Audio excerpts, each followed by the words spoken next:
Welcome to the last retort with Global Voice Broadcasting. I'm your host, Chris Wiggins. As always, we've got the great Kelly Saga, sir. Hi, What's going guys. Not much. I just finished taking the LSAT last week. Oh, nice. I'm catching up on sleep. September 29th. September 29th. I'm terrified. All right. We're going to make sure our viewers take a bet. What's your target score? What are you looking to get? I want to get above a 160. Okay, great. Guys, we're going to set up a new poll on the website to see if she gets above that. But with you being from UCLA, we've decided that we bring in a fellow person that ruined their life, and that is... That's good. That's good. All right, that is my great friend. All right, TV and literary manager. We've got Nick Terry in the building. What is up, man? I'm happy to be here. Man, we're happy to have you. And I'm lucky that I just had to go up the street a little bit because I was over at Universal and I had the shortest commute. Nice. I could have taken a bird here. Yeah. Yeah, you could have. Yeah. I had to take the Jetsons car here. It was so far again from the west side. Yeah. It was ridiculous. Yeah. Thanks for having me. I've been wanting to do this now, and you've been an ardent listener too. Yeah, and now I get to be on the other side, and it's gonna be fun. You get to share your knowledge with all the arts. Yeah. And enlighten our listeners and myself, because I don't know a ton about it. And I know you've been pretty outspoken in your advocacy for wages. What can you tell us about the misconception of pay with some of these artists? I think, honestly, I think the biggest misconception is how much actors make. Mm-hmm. We hear about, the highest paid actors, which, are ridiculously large salaries. Yeah. The Rock, I think, is this year's number one. Is he? Paid. I think like 20-something million. Oh, that seems like it's down almost. Is it down? Well, no. I mean, I feel like there was a time where the Will Smith and those broke people. Yeah. I think he actually, I would say, and I could be wrong, but Forbes lists him as the only person of color that's in the top 10 list, and there's no women. Oh, wow. In the top, which is probably no Liberal surprise. Hollywood, but another, 2% of Screen Actor Guild members are working actors, 2%. So not a lot of people are actually working as actors, and there's a lot of jobs. There's, 400 channels on TV and streaming and all this kind of stuff, and yet 2% are actually working. Yet they're paying a lot of money to be in that union at the same time. A union that probably hasn't done much for them since 1932. But now, why is that the case then? I just think that unions at one point served a good purpose, but now it seems as if the negotiating that the union does every X amount of years is always going to happen, and it's not going to be a big deal. Yeah. And one of the contracts agreements in SAG is for new media, and that covers Hulu and Showtime and not Showtime, that's cable, streaming, YouTube, all these kinds of things, right? Yeah. And that doesn't pay anything. I mean, it's very, very low compared to network television, which pays a lot. It's but it's great. I mean, there's a term called top of show. So if your actor is hired to do a week of work, it's about $8,400. Now, to the average person, you're thinking that's a lot of money. But what if that person only works twice, 3 times a year? Right. Yeah, it's 3 weeks of work, but at the same time, it's not as much as you would think it would be. And we saw recently Jeffrey Owens, I think his last name, from the Cosby Show. From the Cosby Show was was shamed in a way because he was working at Trader Joe's, and because of that, got a lot of attention, and now is starring in a Tyler Perry television series. I didn't know about that. That's awesome. Yeah. So people actors, writers, directors, musicians, they all have day jobs if they're not Tom Cruise because they have to pay the bills. Oh, yeah.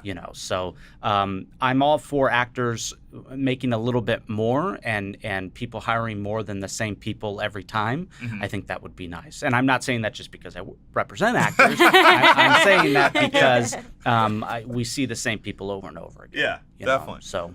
Yeah. So what are some of the things that you look out for in an artist that you're potentially going to represent, or even just for a project that you're going to represent? Don't be weird. Okay. Well, no, not you. Good luck. Not you, but the artist. I tell, I speak at a lot of panels, and I like to give back and mentor and try to help out where I can. And I always tell people, don't be weird.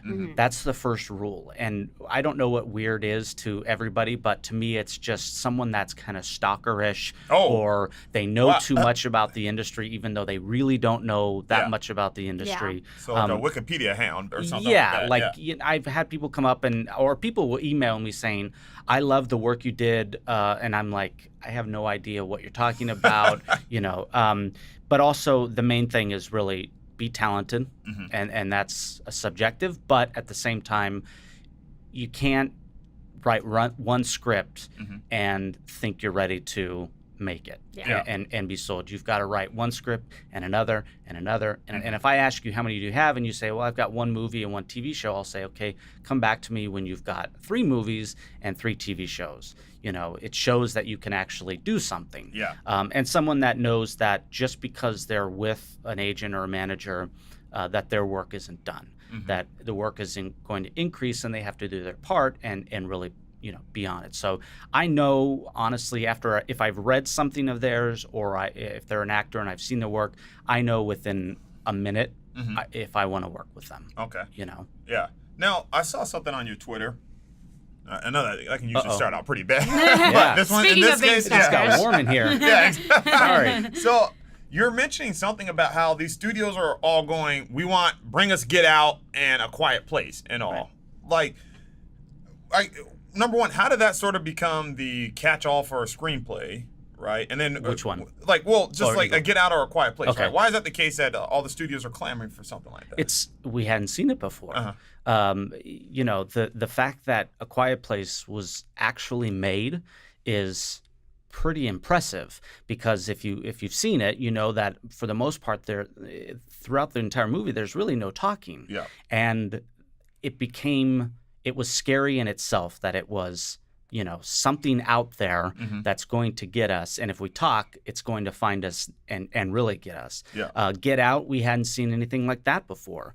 And that's original. Where 2 black people make it to the end is what you mean, right? Spoiler alert if you haven't seen Get Out. If you haven't seen it yet. And you have this white woman who's kind of a psycho, and she's like controlling him by stirring her tea. Yeah. But we hadn't seen it, but at the same time, it's original, and the same studio will remake a classic movie. So it's the biggest issue is, you want original, but you tend to remake things that don't need to be remade. And it was definitely like a step away from all the traditional films that we've seen now, which I love, but the Marvel movies. I mean, you were getting some of these really innovative and these ideas that really had to make you think and made you uncomfortable. Which I think they did amazing work. Yeah. What has been one of the greatest films that you've seen come to fruition, or some of the projects that you've worked on? I think one of I loved the fact that back in, I guess it was 2005, a client of mine, an actor named Stellan Skarsgård, he's a Swedish actor. His children are Alexander. Bill is in It and in Castle Rock. He's got four sons that are actors. He was offered 3 movies, which ended up being 4, because Pirates 2 and 3 were filmed together. He did an offer for a movie called Goya's Ghost, which was Milos Forman directed, Javier Bardem and Natalie Portman. And the way you said Javier Bardem. Yeah. Did I say it wrong? No, I think you said it correct. Yeah. I usually just go Javier, right? Yeah. Yours is probably correct and sounds like tequila and everything. So I'm the whitest Latino you ever met. So Javier Bardem, and so it was, the challenge was getting Stellan to be able to be in about 4 different countries in a span of about 3 months. And he was also doing a movie called Beowulf and Grendel, which was being filmed in Iceland. So I had to figure out just by myself, how do I figure out how to get Stellan in the Caribbean, to Iceland, to New York to do something, and then in Spain. And so while it wasn't necessarily one thing, it was the challenge of making sure he can do all 4 of those movies. Yeah. And it was a great challenge, and it took a lot of my time and life, and it was stressful. But to me, I enjoy all those movies, and I feel lucky that I got to be a part of it in a way. And in fact, he's in town tomorrow, and we're gonna We're going to have lunch or dinner. And You can and bring it so to the awesome. studio. Yeah. You know, If you're getting him to 4 different countries, If you can you- get him Pennywise there. and Tarzan. I know. Yeah. Sorry. But yeah, No. family affair. If you did this on a Saturday, Yeah. There you maybe we go. could have got him. All right, Fair Gabe, enough, fair Gabe, enough. let's do a Saturday show from here on out. So, what would you say is sort of the difference between being able to have something greenlit with a smaller studio versus a larger studio? What's sort of the difference in experience there? You know, with it's hard to say smaller studios now because they're still studios. Yeah. With studios, you have 30 people who think they know something about filmmaking or television. And I'm not saying that they don't, but I'll give you a great example is Carol Burnett. Genius. I mentioned earlier, went to UCLA. She's a lot of people brewing their lives. Blue I tell and you. gold. Blue and gold. Brewing their lives. That's such a great one. Carol Burnett, a talent, just a goddess among talent. Yes. And she was going to do a television series this year, network show, and her time it was she did the writing. It was kind of like she could do her thing. You'd leave her alone. Mm-hmm. And the network had about 10 or 15 people in there, putting their hands in it. Mm-hmm. And she backed out. And it wasn't because she didn't need them. Mm-hmm. It's because 10 or 15 people start to ruin the original thing. Absolutely. It becomes something different. It's now 10 or 15 people's project. Mm-hmm. And it's like you don't need Mel Brooks to make a picture. You don't even, you don't tell Hitchcock how to make a movie. Yeah. And so when you have a studio and it's a corporation and they have all these people with opinions that get to voice their opinion, it changes the original meaning. Mm-hmm. And the filmmaker doesn't get to do what they're meant to do. Mm-hmm. Yeah. So that's why you have so many independent producers who oftentimes depend on studios, but some studios have the independent arm of it that can kind of make it. So it's a little bit easier in film as opposed to television, but at the same time, those major studios really, really have a hand at the process, and it doesn't always make it better. Yeah.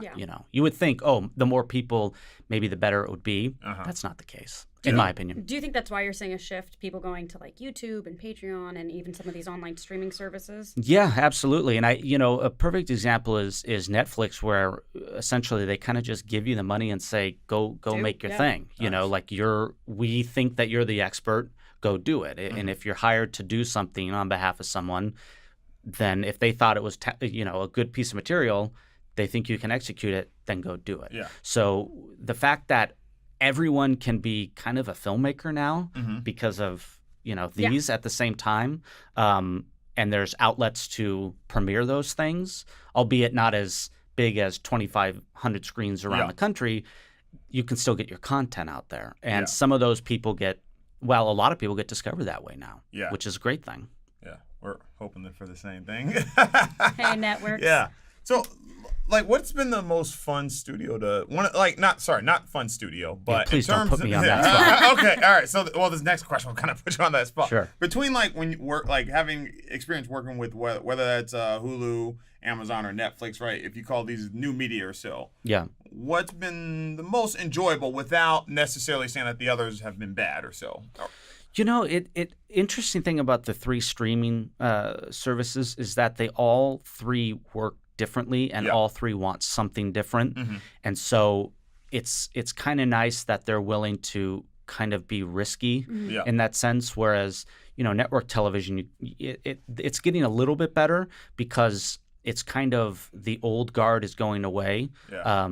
Folks like Les Moonves, who had one way of saying this is how it's going to be, with Les thankfully gone. You've got hopefully his replacement, the temporary one, is going to be a little not as rigid or no more cop shows and no more laugh track sitcoms. Well, that's an interesting thing because that's what CBS is known for, right? Is these procedurals which have an audience, but I hate saying it, but that audience is going down because of, they're dying out. Yeah, exactly. It was known as your grandmother's channel, exactly, yeah. or it's my mother's channel, and she loves watching Blue Bloods. Don't get me wrong, I love Blue Bloods too. Yeah. But you're seeing a little bit more, what we saw on NYPD Blue in the 90s on ABC, which was a big deal, that they said ass on television. And showed it. Yeah. Albeit it was Dennis Franz's ass. That's fine. You're starting to see that really risky thing happening more and more. So network television, although they can't compete. So you have a lot of freedom in the streaming services, and even more freedom than I think in because a show can be produced by the studio CBS and then air on Netflix or air on Amazon. So they do have that opportunity now. So all of them are great. It's just each offer something different. And that's a good thing because variety is good. Yeah, CBS is my least favorite now. Interesting. If it wasn't for the NFL and them having March Madness, I would not turn to that channel. Interesting. But, Huh. You're not a Big Bang Theory kind of guy. No, I've never seen an episode of that. I'm a big fan of The Young and the Restless. I'm just look at that. Wow, well, the oldest show on CBS. My roommate's on that show, and she's terrific. So There you go. I just have We to like The Young throw and the that out Restless. there. Yeah. There you go. I remember as a kid, if I had to stay home sick from school, I'd have to watch soap operas because my mother would watch All soap the time. operas. Yeah. It was soap opera. It was, I think in the morning it was Regis and Kathy Lee. Yes. And then I got to watch Price is Right, and then after that was the CBS soap opera. Yeah, school was better. I'd love being sick because of that. Yeah, it was great. It was awesome. It was when I terrific. was on my own, I knew what I'd have to save money at the grocery store because I knew what rice-a-roni cost. Okay, I'd get real competitive. Yeah. I didn't have that luxury. We had the swap meet antenna, and we got 4 channels. I picked up CBS, no? No. I'm glad because that's when like Sybil was on, and CBS is interesting. Like they originally they had all the black shows, like the Jeffersons, like Norman Lear, and then they just went like, okay, the blackest Jew out there. Yeah. I thought that was Jerry Heller. But and then it went from their model became all right. Whatever age that Norman Lear turns, we'll match it up. Green light show, like Sybil having a show. You didn't like Sybil or Murphy Brown then, huh? So I like you have Murphy something Brown. wrong. Murphy Brown. I like You Murphy have Brown. something wrong with strong white women. Yeah. I just Sir. Next question. Let's go on. just curious. So now speaking of which, now you like those in the arts can be pretty outspoken on social issues. Yeah. Does your team ever find yourself sort of advising clients to curtail that at all? No. Oh, great. I stay out of it. Okay. It's none of my business what their politics is. If they want to talk about it, if somebody does something and it gets out into the public, in my opinion, they need to figure out how to clean up their mistake. Okay. I can do everything else, but I'm not going to get involved in that. I do have a client who's has a movie coming out soon, and she has to do press, and she said, I don't want to do press with this particular outlet, and I said, no problem. That's part of my job is to get that out of there, but if my client wants to go and say something politically publicly, that's their choice. Okay. But so you're not Jimmy the Wolf from Pulp Fiction. No, I'm not a cleanup guy. Okay. Yeah, especially after 9 p.m. I'm in bed watching CBS. Yeah. So with that sort of, you've dabbled in politics yourself, and you ran for state assembly up there in the Bay Area. You were in? Was it Hayward? Hayward, yeah. Hayward. Same place Dwayne Johnson is from. Oh, what? Okay. Yeah. What? That is why. Making as much as him? He's making just a little bit more than me. No. Yeah. So you went against what? Mary Hayashi? Yeah, Scary Mary Hayashi. Okay. So that race got a lot of attention for a lot of reasons, part of some of her proclivities as well. Sort of, what are some of your takeaways from having ran, basically? One of the biggest takeaways is that people, as much as they want new, they don't want new they don't know. Yeah. And I think that's a big difference, you know, and they don't care if someone's a carpetbagger, which she was. She ran, I think, 2 or 3 times before her first successful election in different districts. Oh, Really? okay. You know? That's dirty. Yeah. Yeah, and- wasn't that Wendy Gruhl did that out here Yeah. recently, Yeah. right? Yeah. At least I moved back to Yeah. my hometown to Right, run right. for Yeah. office. You know, I was taking a break from here, and I thought this is probably what I should do next. So you know, I don't think people care, and if the party is going to get behind a candidate that they choose, they're just going to get behind it. And Yeah. if you can't convince the party that that's not the right person, it's not the people that matter, Yeah. the party, in my opinion. It's unfortunate, but Unfortunately. that is the You're reality. preaching You to know. the choir here. I Yeah. know all too well about that. Right. Yeah.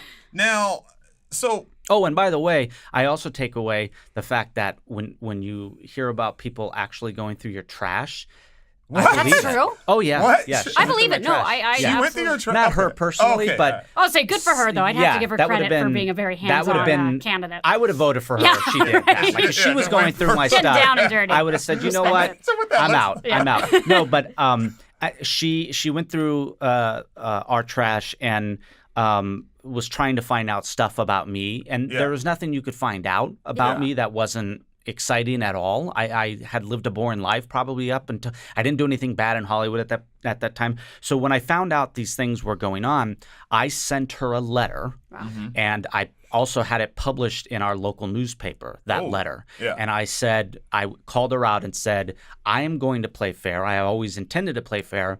I ask that you do the same thing. Yeah. And it was published in the newspaper, and that didn't go over very well. Oh, She didn't like gosh. that. She didn't respond to it, and the party said, you know, some unnice things, and you know that's typical. If you call out a politician and they don't want to, they feel like they have egg on their face, you might as well go away. Power Yeah. to you, though. That takes some real chutzpah there. Yeah. So that's But, not an yeah, easy to thing think to someone do. digging through your trash. That's Digging through her trash. insane. But you know, she's out of public office now. She Yeah. was, I think, right after she was unsuccessfully ran for state senate.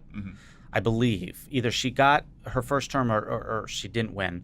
Yeah. But she was arrested in Neiman Marcus in San Francisco Yeah. Union Square for shoplifting. Yeah, she still took Wow. what, 25 grand worth She of took stuff? 25 grand worth of stuff and said, It's probably like two things there. yeah. But here's the worst Were the part clothes is nice? Or is- like, was it jewelry? So I think it was a handbag and some clothes. I can't remember, but She didn't want to spend the campaign funds, so she goes, I'll just steal it, she right? had to steal it. Yeah, she had to get some of those new St. John power Yeah. suits. course. But she blamed it on a brain tumor. Oh, I love when people She come up blamed with it that. on- That brain she had or tumor. that someone else had? Yeah. Someone had it, I guess. No, she said that she had a tumor on her brain. Now, prior to this, there was never anyone ever talking about that. Yeah. Right. Whether publicly, no one came forward and said, I know. And then the other great thing about being in that position and when your husband is a superior court judge, Oh my God. things kind of just get to go away. Yeah. Right? So the Graph, I tell ya. Yeah, the charges went away, and mysteriously, the brain tumor went away. Yeah. Wow. Amazing. Science. And the clothes, Yeah. and, And the, politics. and Yeah. the handbag It's amazing. remained. And I don't know if she got to keep that or not. Yeah. Yeah. So That's wow.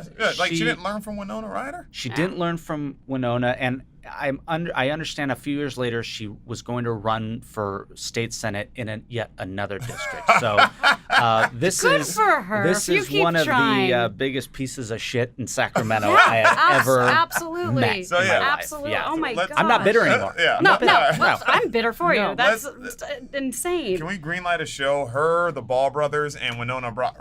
Yeah, do let's. it. I want to Yeah, pitch this like, right that now. You Let me- are managing the show. We'll call it Real Strange Things. Yeah. That's know? that's amazing. Yeah. I'm so happy with that. Yeah. And you were working for Alameda County while you were running Yeah. for the state assembly. How the heck did you balance that? You know, the great thing about being appointed to a commission when it's appointed by, at that point it was appointed by a woman named Gail Steele, who was Alameda powerful County. name. It's a very Yeah. powerful Yeah. name. Gail Steele, Steele. yeah, just comes in, bam. She was about this tall. Yeah. Oh, I bet she had so much. Long Like, silver hair, fight total, Berkeley Yeah. hippie. Love it. She appointed me to the commission, and the problem with those things, while it's a great thing, it's a feel good thing. They really don't care, in my opinion, about what you do, and I didn't want to use it for political reasons of, hey, look at me, I'm on the. I actually wanted to do something good because I was a product of identity theft. Somebody, went and bought a Cadillac Escalade using my social security number, my That's name. my biggest fear. Yeah, using my name. Did they have a brain tumor? They didn't have a brain tumor. Was the person's name Mary? I was about to get one or an aneurysm. So the way I found out is that the IRS contacted me and said, you didn't claim this $10,000 cash that you put down. Wow. And this person in Seattle, Washington, put $10,000 cash down, used my social security number. So it was an inside job because the loan had, and he was a tattoo artist making $30,000 a year with my social security number. Pretty sweet deal, right? I was pissed, but at the same time I thought, well, that's good. I got good credit and I can get a $70,000 help. So I had taken that to, I had to fix that problem. It took forever. So I took the problem to Nancy O'Malley, who was and is still the district attorney.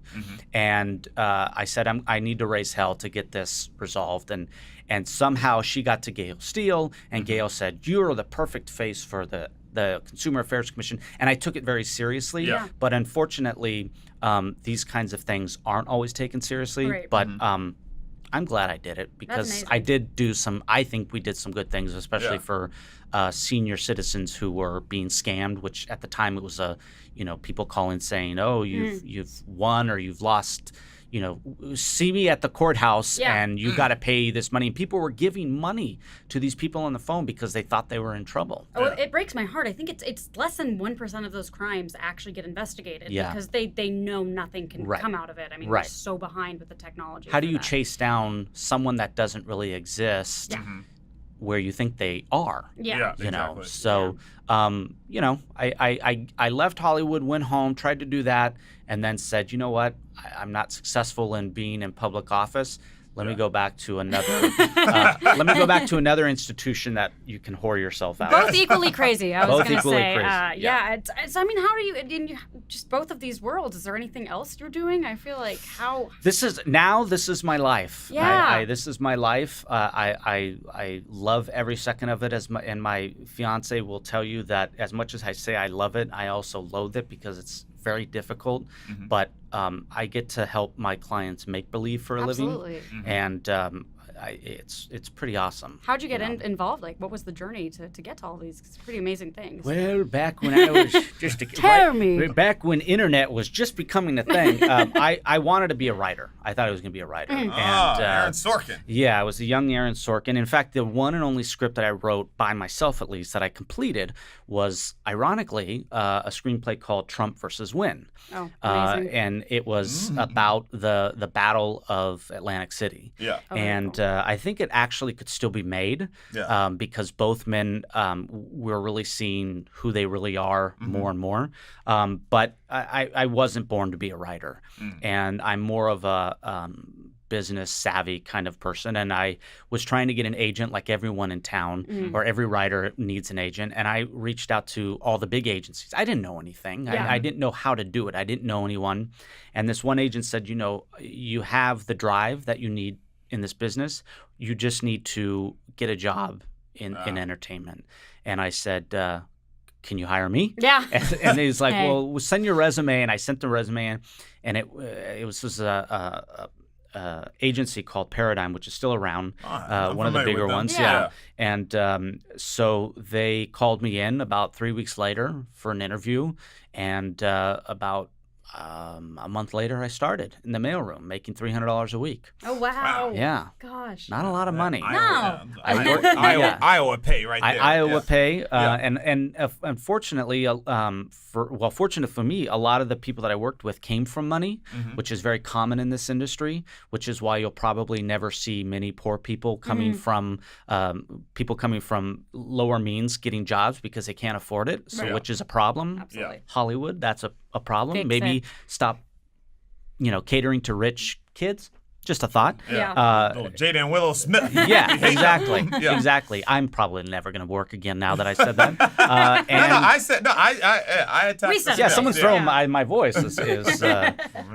So, anyways, I worked at the mailroom. I worked a lot of overtime because I needed the money, and I read every fax when faxes were around, every fax that came in, every script that came in, every deal. And I said, well, I want to be an assistant within 6 months, and I was in within 3, and just had to I needed to get there faster. Yeah. Not like today's youth who think, oh, I graduated college, I should be an executive. It wasn't. Yeah, it wasn't that. It was, I need to get there, and I will pay my dues. But Right. and I got there, and then I don't know how I did it, to be honest. Yeah. And I am today, and I still love it though. Yeah. That's amazing. Gosh. Do you Less ever, hair back here though. Do you ever send anything to Paradigm, like a yearly gift basket to say thanks or anything like that? Or do you still talk to the guy that hired you?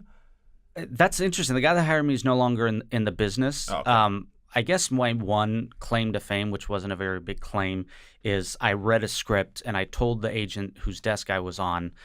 When I say I was on an agent's desk, it means something different than it sounds like.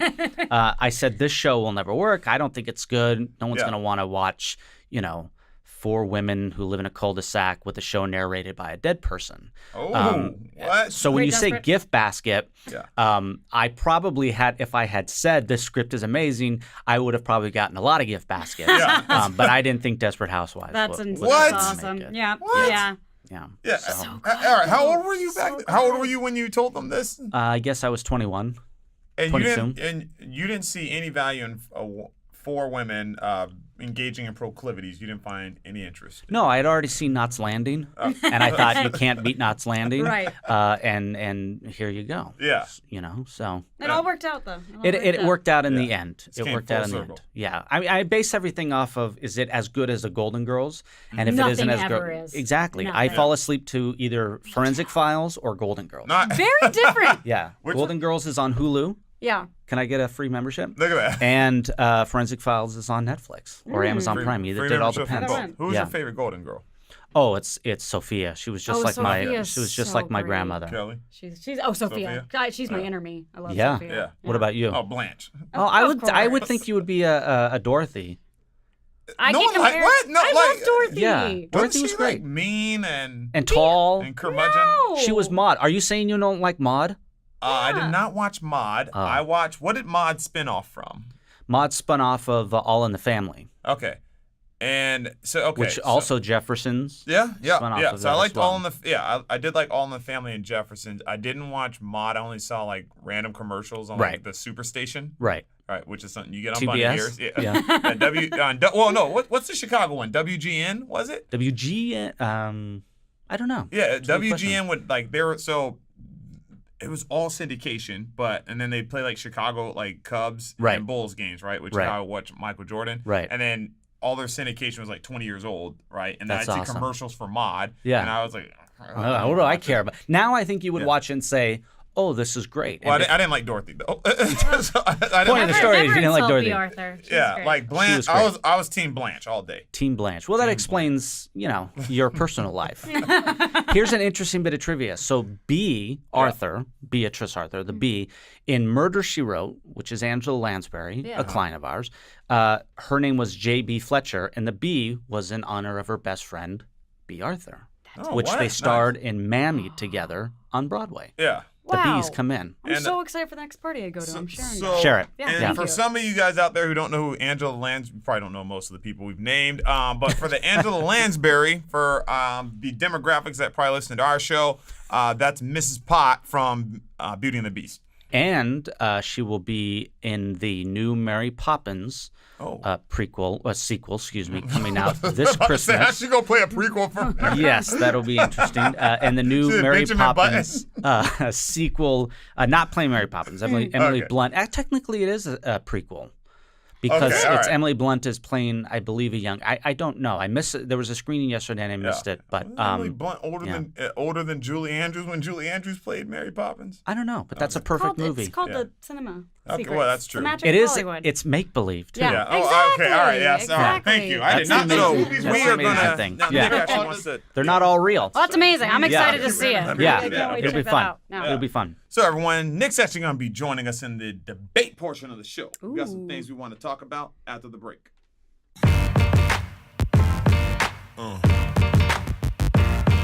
Yeah. And we're back. Chris and Kelly and Zero Gravity Manager's Zone, Nick Terry. It's time for a little bit of debate. Yes. Let's get it started. So our first topic of debate is Les Moonves just resigned, depending on how you want to use that terminology, or was let go from CBS amidst the whole 12 women accusing him of sexual misconduct. And it was rumored that CBS has known about this for a while. Do you think CBS as a whole is responsible for this? Absolutely. Look, I know that I have. Some people think that I have an agenda against CBS. I just don't like their products, and I'm not a Les Moonves fan. But I can look at this with that. I can look at this with a blind eye, and just off the reports that I've read is that there's been attempts to really kind of cover things up, and on top of that, just based on what we know, sort of from this movement and everything that we've seen, I'd be foolish to think that Les was the only one like that. This had never gotten reported, and that he was the only one doing it. These are an old guard that's in charge, and it's all of the executives are made up of old guards that are in charge. So I really blame all of this on CBS, and it's not. I don't think Les Moonves was a lone actor in this. Yeah, absolutely. I think, I was reading some of the allegations that he was accused of.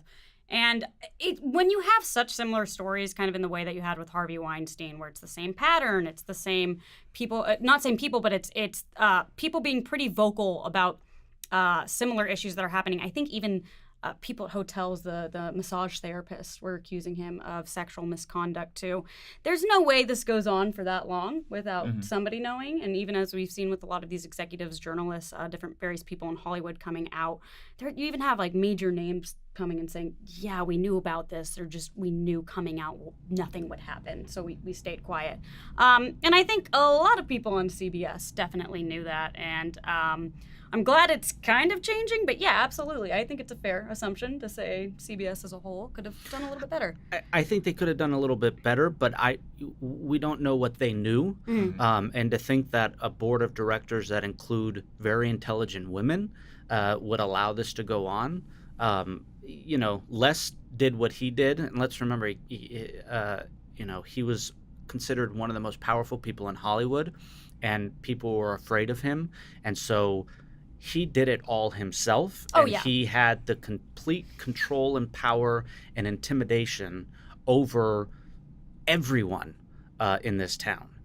If anyone knew anything, they weren't going to do it. Well, yeah. Which is, bullshit, but that's the way it is, unfortunately, and that'll change.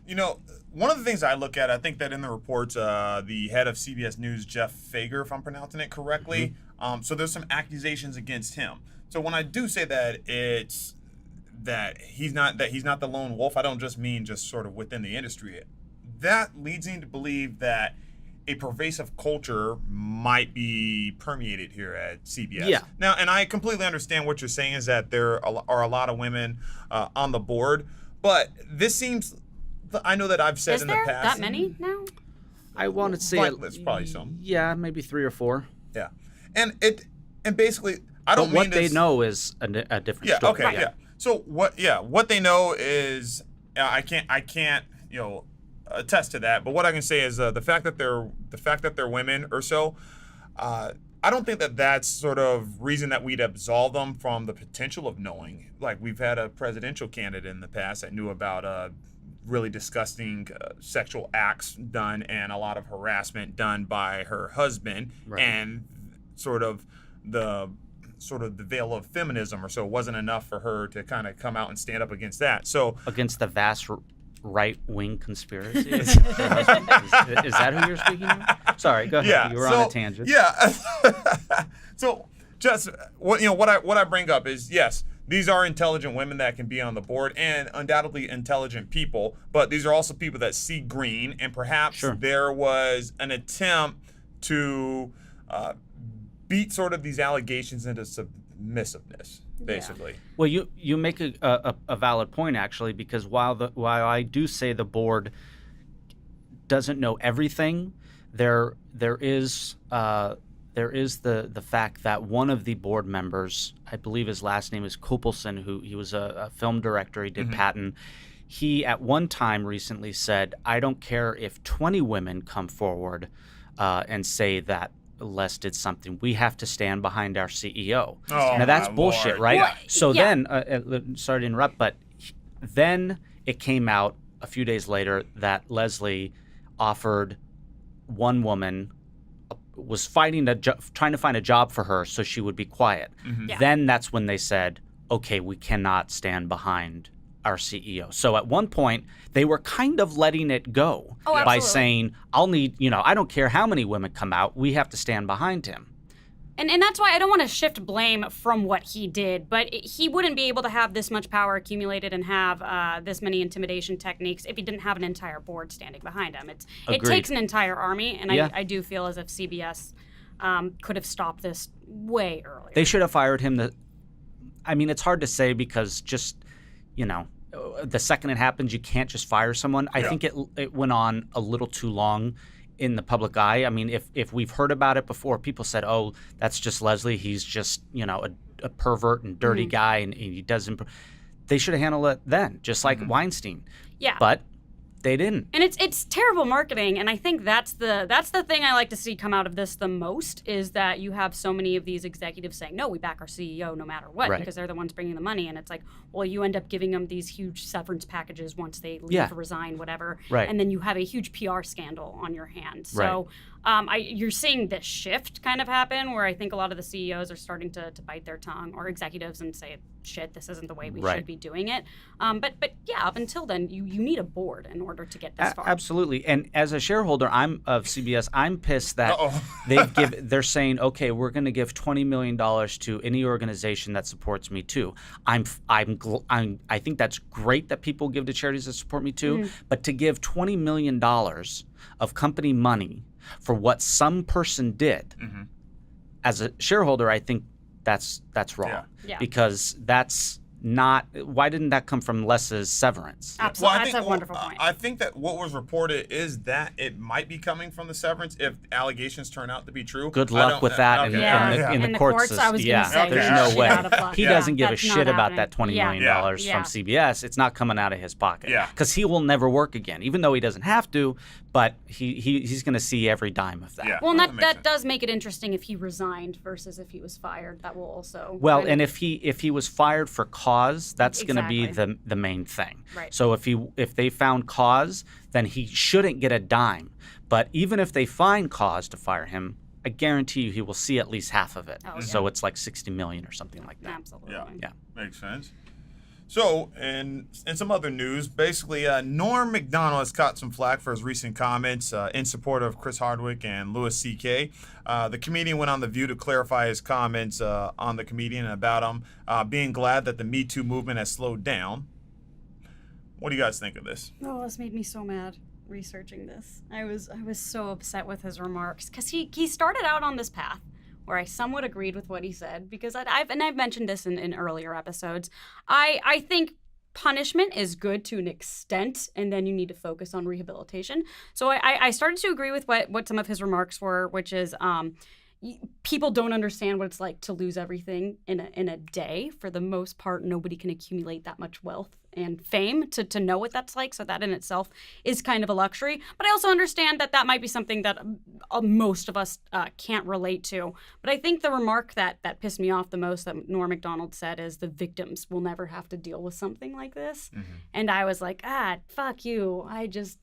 That really upset me because I think maybe they don't. I think what they're dealing with is worse. So, I think Norm Macdonald is one of the funniest comedians ever. Great Burt Reynolds, also. Great Burt Reynolds. R.I.P. Yeah.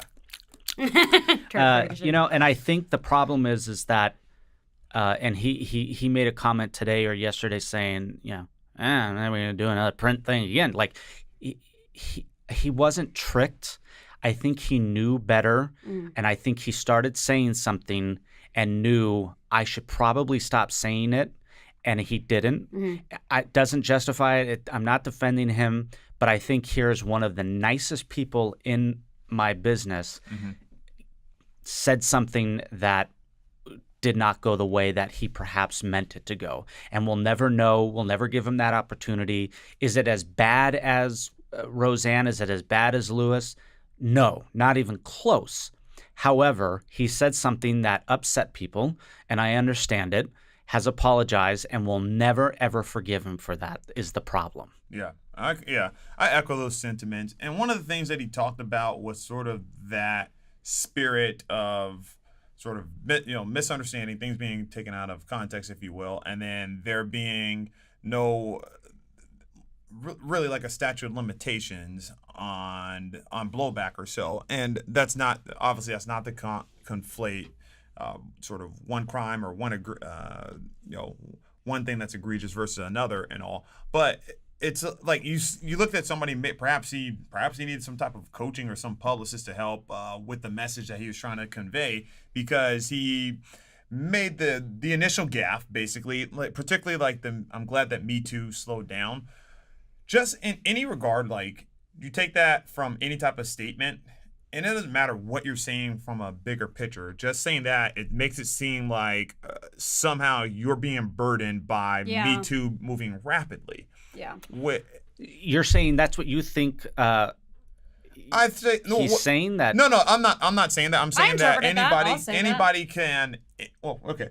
Like anybody could. Because I too am glad it slowed down. I think we should all be. I think the need for a Me Too movement, I'm glad it has slowed down. I'm glad that there are not many people coming out with sexual allegations against them. That's different, though. But maybe that's what he meant. We don't know. Acts, yeah. Right. That's what I mean when I say I'm glad it's slowing down. Yeah. But we do know what he meant, because he followed it up with saying, at first we said, oh, it can't just be this person who's wrong, and then all of a sudden we believed everybody was right, and if one woman says it, maybe it's not true. If a million women say it. And he went with the whole entire strawman's argument. Then he went down the slippery slope fallacy. So it had absolutely nothing to do with. I'm glad that it slowed down, because this means less women are getting harassed, because it absolutely hasn't. He meant it in the way that he was glad that the movement wasn't gaining as much traction as it has been. Where's Rose McGowan all of a sudden when her friend Asia Argento is in trouble? All of a sudden Rose is pretty quiet too. So I think it's interesting that it slowed down from her in a bit. But I'll say this: what people in this business say in public versus what they actually say in, we'll call it locker room talk. No, what they say at lunches or whatnot are two different things. And you'd be shocked of the things that people talk about privately versus what they say publicly. Now, I'm not excusing Norm, and I agree. You have he probably is. Did Roseanne really mean that she thinks that, Valerie Jarrett looks like Planet of the Apes, a monkey? Probably. She pretty much probably meant that. Is she a complete racist?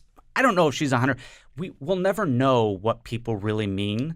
We can just assume, and I hate assuming. Yeah. Like maybe I'm. I don't think it's. That's the thing. I don't find it to be a naive assumption. I think a lot of these have very obvious inferences that we can draw, and it's not far fetched to kind of gauge what they meant and what their intention was behind it. And again, I've brought this up multiple times. I think where I get upset is where people go, well, we can only punish them for so long. And it's like, yeah, but women have been, and I'm not saying just because women have had to deal with this, we should inflict this on everybody, but it's kind of have this universal principle. I try to be consistent in my belief that we can't keep punishing Louis C.K. forever, and same with Roseanne Barr, but also a lot of these women who were victims of sexual misconduct, they're still facing the consequences of this, whether that was losing a job, whether that was having to switch industries.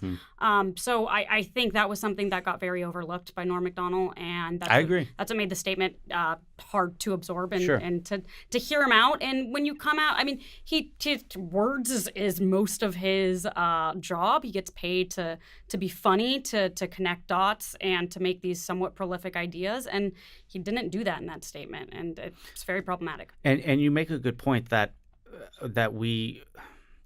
that we are attracted to comedians whose main job is to make us laugh. And we look to them for, insight or their opinion in certain topics, and we probably shouldn't. And I don't like when comedians get political or not so much topical, because that is a form of comedy, but when to ask Norm Macdonald that, it's kind of like, we like Weekend Update. We don't want you hosting NBC Nightly News. Exactly. Right? And I get it, because Norm and Lewis are friends, and Norm and Roseanne gave Norm his first job ever in this town. I get that's why they went there.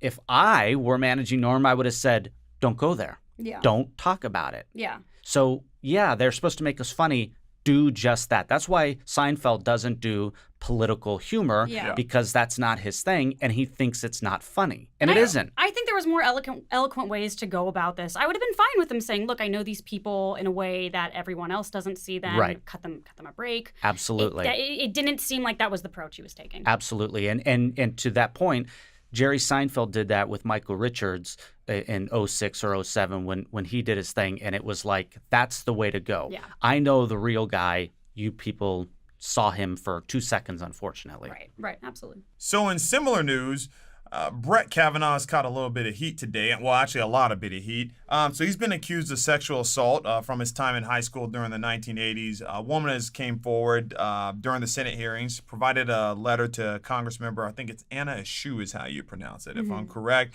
This letter was then sent to Senator Feinstein here of California, who handed the information over to the Federal Bureau of Investigation. So the letter details an assault to have allegedly been carried out by Kavanaugh and a high school buddy of his. Both have denied this claim. Senator Chuck Grassley came forward with 65 women who knew Kavanaugh in high school, who came out in defense of him, saying that he could never do something like that. Is there anything to be made by the timing of all this? Yeah, the timing is really suspect. And that's not to say it's not a true claim, but I do think the Democratic Party did this claim a disservice by politicizing it and using it to clearly discredit him. It's an early October surprise that didn't work. Yeah. He's gonna Pumpkin spice or sexual harassment? That's funny. Thank you. He'll be confirmed. Yeah. It's, one of the biggest thing with this is that the optics of, at least sometimes when you try to politicize something, you make it look natural and everything. Right. This is, I think one of the spokesperson for the White House has said that this is like an attempt at 11th hour. In every sense of this, it looks like an 11th hour. What's concerning for me, though, is, so let's say this was broke. We got this from Ronan Farrow here earlier today, who broke the story in the New Yorker. So if you're under the assumption that this just came out or so, how did they have 65 women that Chuck Grassley was able to produce that knew this man 30 years ago at an all-boys high school, I might add? Kavanaugh went to an all-boys high school, private school, and so I assume they found somebody from the sister school or so, and they found 65 of them that were just ready to make this statement when this story supposedly had just broke, right? So both sides, number one, Senator Feinstein, as soon as she got the letter, action should have been taken. The fact that she's on the Senate Judiciary Committee, it's just... Was that delivered Pony Express to her, or was that sent in the email? She still does carrier pigeon. She does carrier with her age. Love her. That level, it smells like malfeasance in that regards. But then smells like feces in my Well, opinion. feces, yes, that too. But for Grassley to be able to, he had this, he knew about this a long time ago and failed to act and report it. I see. I see where you're going. And in that regard, for Kavanaugh, though, Trump sent a list of quite a few different potential nominees. Why fall on the sword for this guy, Kavanaugh? I know, it is very interesting. Why was there so this was the one girl in an all-boys school? It was at a high school party. High school party, and so we don't know many of the specifics. Her name is redacted. She wants to stay anonymous. It's just why. What does it have to do with being an associate justice of the Supreme Court? A ton. But If you can't abide by the law, this is I don't Clarence want you to Thomas be- all over again. I'm not justifying or excusing in it. the Supreme Court. Fine, but this is grasping for straws, like you said. In my opinion, I'm sure you could probably something on Justice Sotomayor and Kagan and all the others. I mean, it's just I feel like they're not asking the questions about the job, and I think the first question that if I were a senator, I would say, are you in favor of the Congress making a law that says your job is not lifetime? That to me is an important question. I agree. I'm not saying that what he did 35 years ago is right or wrong, and not excusing it. I don't know if what he did as a teenager it warrants bringing up this late in the game. I will say the age thing was something that struck me as, that's what I think made me question the morality of this case the most, because teenagers are just dumb. Right. And I've done dumb things, not to that extent. But I do think like this entire episode has been about, sexual misconduct and the allegations that come up with it. So it is clearly a huge issue that we will be dealing with. I mean, we've even seen it, maybe not as much in the federal courts, but, with cases with Brock Turner, you do need somebody who has a clean track record with that. So I don't think bringing it up is anything, and I don't think it doesn't hold as high as a priority as what you'd mentioned. I think both are equally significant. The only thing is like I said, I don't like how the Democratic Party played this, because I feel like it wasn't in the best interest. And again, if he does get nominated, it's once again one of those fingers we can point at the Democratic Party saying you've got to stop these gamey techniques and actually just tackle the real issue, which they're not doing. Yeah. They had a lot of things that during these hearings that they could have gotten him on, which would have spoken a lot more towards, okay, this is somebody that's not credible, as opposed to, hey, look what we knew about, and then we waited until the very last moment to bring it up. I don't think that you should be using sexual assault as a political game.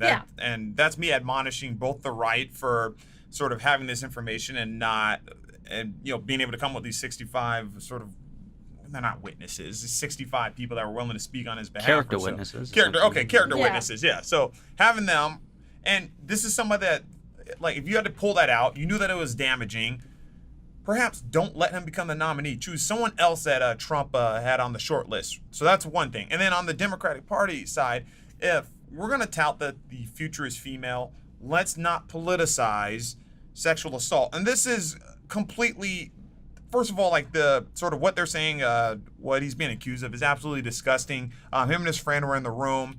He put his hand over her mouth. In addition to that, they turned the music up loud so that nobody could hear her potentially scream, which is that's absolutely that's horrid and disgusting. Yeah. So they put their hand on her mouth so she couldn't scream at what? Apparently one had pinned her down, and then one was, and from what I was reading, it sounded really interesting, and it just sounded like drunk behavior, not just drunk behavior. It's an overcharacterization, but it sounded like one was kind of jumping on Kavanaugh, one of the other guys there, to hold her down. That was kind of the image that I read based on the report. To hold her down to what? We don't know. You would assume so without like the rest of the reports. That's the problem. Right, exactly. Right? We don't know a lot. Were they horsing around? I know that's not right. Mm-hmm. Were they trying to rape her? Mm-hmm. That's another story. No, it makes a big difference. Is rape in the allegation at all? So she claims that they sexually assaulted. She doesn't go into. I don't think. From what's been released, from what I could find, that there's no further details. Right. However, even if we go under the saying that this could potentially just be playing around, right? We don't know what's happening. The fact that, hey, if she wants to get out of there, they turn the music up loud so nobody can hear her say, "Hey, help," or "Let me get out of here." Yeah, that is particularly troubling. Kidnapping is illegal. Exactly. Yes. Exactly. Yeah. Exactly. And it's like that's something that's damning. Let's not let it be. That shouldn't be a political issue. And I agree. And I echo what you're saying about the number. I mean, he's gonna get confirmed no matter what, basically.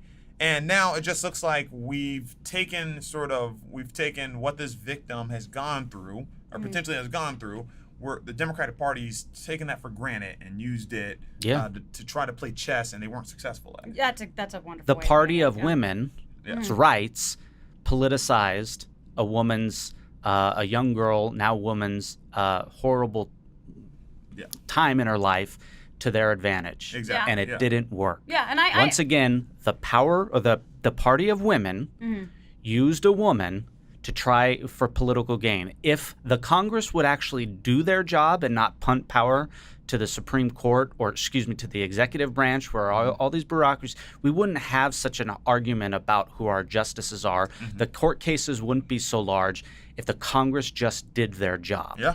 Well, we're actually going to have to leave it there. I want to thank Nick for coming to join us, everybody. Thank you very much. Thank you so much. Look, Thank you. Tell everybody where they can find out some more info on you. Oh, don't Google me. Don't Google me. No, this is a pleasure. Maybe I can come back and watch from outside there sometime, too. Well, we'd love to have you again in studio. We won't have to wait outside. Great, you know? yeah. Awesome. For Nick Thanks and for having Kelly. me. Oh, thank you, man. It was a pleasure. For Nick, for Kelly, it's Chris Wiggins. We'll see you next week on The Last Retort.